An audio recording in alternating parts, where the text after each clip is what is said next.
Hello and welcome to another episode of Beer for Breakfast, ABV. I am Danielle from Marty and Danielle in the Morning on 91X. As always, I have my beer drinking partner in crime with me, Paul Segura, brewmaster of Karl Strauss, and we are welcoming the crew from Embolden Brewing. Welcome, guys. Please introduce yourselves. Happy to be here. Yeah, thank you for having us on. You are welcome. So who are you and what do you do at Embolden? Okay. I'm Andrew. I'm the head brewer here at Embolden. I'm Cody. I'm the director of operations. And my name's Eric. I'm brewer.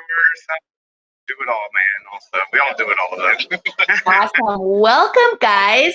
So, in a really funky, weird time of 2020, you guys decided to open up a brewery, Embolden Brewing.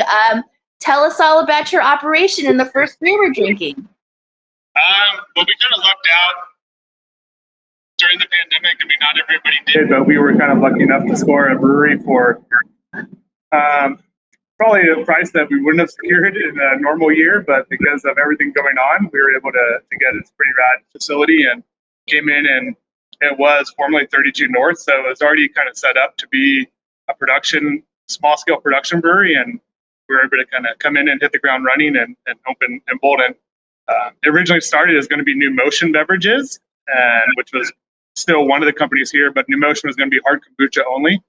And once we were able to secure a facility this big, we realized we had more capacity than we originally intended. And that was kind of where Embolden came to life. So Embolden really had like a 2-week lead time from initial conception to our first beer being brewed. Oh, wow. Yeah, it was wild. Yeah, so it was pretty quick. It was, we said the original plan was a much smaller facility, only doing hard kombucha. And once we were able to get the bigger thing, we kind of took our experience and decided to do a brewery as well. Paul, can you explain how that's very quickly to get a brewery up off the ground? You have a little bit of experience. Well, that's, very bold. But these guys are experienced guys. Each one of these guys has been around. I know at least, Andrew and Cody have. So, with their experience and their knowledge behind them, it wasn't as bold as or crazy as people think. Both of those guys have pretty good experience and a pretty good pedigree in brewing. Yeah, we were lucky. I mean, we were able to utilize our experience. Then Eric had already been here as well when it was currently 32, or when it was previously 32 North. So he helped a lot with the transition of learning the ins and outs and all the quirks of the brewery. And so we were lucky enough to keep him on, and the three of us have just kind of hit the ground running and done a lot of beers already, which we're really excited about. Yeah. Well, let's talk about the first beer. Andrew, tell us all about Rewriting History, Juicy West Coast IPA.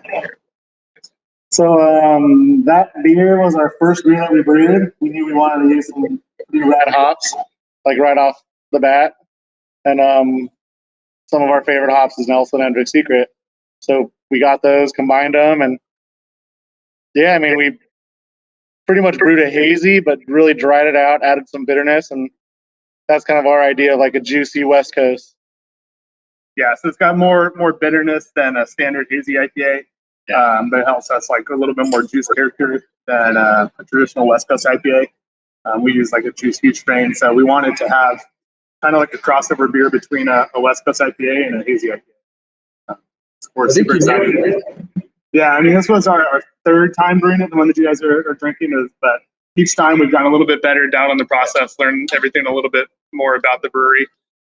We're pretty happy where it's at right now. So. Paul, what do you think of this beer?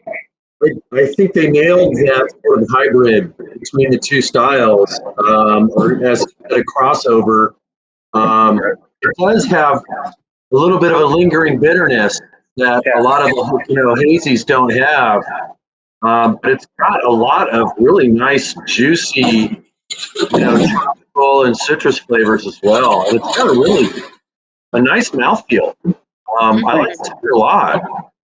Awesome, thank you. Yeah, that style is something that we've wanted to hit right away. It was this kind of crossover style that we both like, and we're really happy. We've done a few different takes on different juicy IPAs now that we're calling it our kind of juicy West Coast.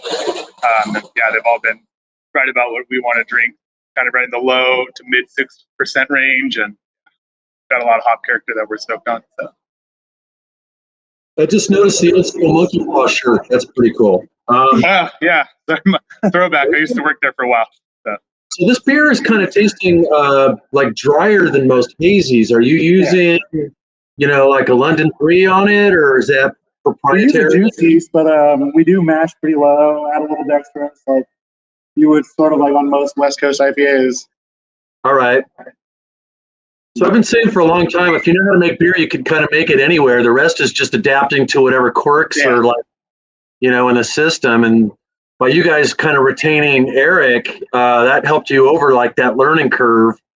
Got you right we took over the brewery on a Monday, and I think we brewed this beer 3 days later after just kind of running some trials around the brewery and learning everything about it, and then brewed this a couple days later, and we're super happy with it. Just having his experience here in the brewery, and there was definitely a lot of odd things about it, as every brewery has its own quirks. So. Was Andrew part of the thought process of getting it open too? Andrew, are you part of Yeah. So it's the two of you guys. Yeah. So there's two other founders, Andy and Kyle, and their fiance and wife. They help with the day-to-day operations of the brewery and the sales. And Kyle is our president and CEO, and Andy does all our marketing and sales. He's our CMO. So aside from them, it was pretty much the four of us that were in here from the start, doing everything. And so day one, just figuring everything out. Like I said, it came pretty quick. And Andrew and I previously worked at Mission together, and I went back there and I said, I'm putting my notice and you're coming with me. And he's like, yep, I'm down. So no brainer to work with this guy. Yeah. So we were stoked. I mean, like I said, we gave them a 3-week notice and left on pretty good terms with everyone over there, and then came here, and our last day was a Friday. Our first day here was a Monday, and we were ready to go. That's amazing. Before we transition into the next beer, the Clear Intentions West Coast IPA, I want to talk about the tasting room a little bit, because you guys have a really cool vibe, and your side yard, since we got to be outside right now, is like the layout is really cool. I mean, I would say your guys' tasting room is a social media influencer's dream. There are so many different places to take like a cute picture with your beer. So that was definitely the vibe that we were kind of going for. Kyle, Andy, and then like I said, their better halves, Megan and Ari. They had a really big say on how this all turned out, and we hit the ground running, and we completely revamped everything in here, changed the color scheme, added a lot of greenery, added a lot of just plants and the whole patio. Yeah, the patio. The patio previously was about 1,000 square feet, and we added an additional probably about 1,500 square feet. So we're about 2,500 square feet outdoor space, and then we have the ability to expand a little bit more into the parking lot if this pandemic keeps carrying on. We're super excited about how it looks. We've got compliments every day. Just like I said, it's a social media, like a social influencer's dream, I think. You guys are totally hitting the ground running, man. I mean, and you guys are pretty well known through San Diego, so like people know, like to go there, they're going to get good beer. Already, I've heard people talking about you guys. I feel like we're kind of late to the game in like having you guys on the show and your beers and all that. But thank you for having us here. It's awesome. So. Danielle's, I think, tried some of the beers in the beginning. I was there. Where were you, Paul? Where were you? I've been there since the beginning. I'm just saying. But let's start talking about Clear Intentions, because this is now quickly becoming my favorite West Coast IPA in San Diego. I'm drinking right now too. Back and it was just so good, and what you guys put in the can tastes exactly like what we were tasting in draft in the room. Yeah, with this one, we were really excited. I mean, the plan was to have only a handful of cores, maybe 3-4 tops, and we were going to do a hazy double IPA, the rewriting history of the juicy West Coast, and then a lighter style. We were up in the air if we want to do a Kolsch or a Mexican lager or a Pilsner. we kind of settled on a Baja lager that we're really excited about. And then, so we anticipated those were going to be the 3 cores. And then kind of right at the last second, we decided to slip in just a classic West Coast IPA. And we're really stoked. That's all our favorites almost. Yeah. We're really stoked that we made that decision. Can you have a brewery in San Diego and not have a solid West Coast IPA? Like, weird. We wanted to brew them regularly, but just rotating. And then the moment we kind of decided to do it as a core, we came up with this idea of everybody's favorite hops, and just kind of threw them all together in one beer. And we're really happy with how it turned out. And got a lot of it in the tank right now because we've been moving through a lot of it really quick, which we're excited about. Don't change this. Do not change it. The first time we canned it, Andrew said there was nothing he would change about it. And then the next version he changed. We put more hops. Yeah. So we added more hops. So. Yeah, in a good way. So having gone to your brewery, anybody who hasn't been there yet, I could say with a lot of confidence that there's going to be something on for pretty much anybody, any type of beer drinker. The Crispy Boy, the Peachtree. Oh my God, that stout, the 14% collab stout that you guys had on was amazing. Yeah, we had a fun one. We did a collab with Harlan right away. There's some really good friends of ours, and we had that on for the grand opening in 19.2 ounce cans to go, and sold out of that pretty quick. And that was with banana, cacao nib, vanilla wafers, cocoa powder, a little bit of everything. It was like banana dessert in a glass. It's so good. It totally tasted like a dessert, like Banana Foster or something. And that thing is a total sniper because it doesn't drink like 14%. I think I walked out of it cross-eyed. Awesome, thank you. So the can's sold out. Anybody listening to this, there's still like 2 kegs left. Go there and get some before it sells We'll out. fill crowlers. So. Yeah, words of wisdom. Yeah. Words of wisdom. Get wise. Dude, this West is nice. I like this. Thank you.